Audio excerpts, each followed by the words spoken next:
उसका अभी तक शादी नहीं हुआ है। चलो उससे पूछते हैं वो क्या कर रहा है।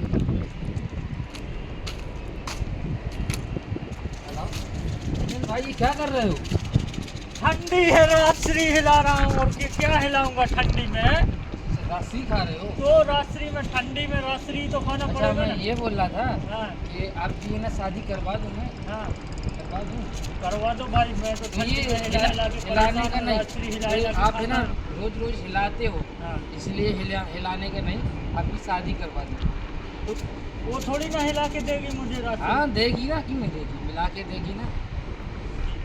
कब कब करवा रहे हो? मैं आपकी शादी ना, मैं बात करूँगा लड़की वालों से। हाँ हाँ, अगर वो बोलेंगे ना तो आपकी शादी बहुत जल्दी हो जाएगी। ठंडी ज़्यादा पड़ गई है ना इसलिए। हाँ, ठंडी में कुछ सहारा ही नहीं हमारे पास, यही है। हाँ हाँ, एक थी वो भी चली गई। चलो यही ठीक बचा है। लड़की देखने अपन कल चलेंगे। हिला हिला के मैं खाता हूँ यही ठंडी की। हाँ हाँ, लड़की देखने अपन कल चलेंगे, ठीक है ना। हाँ।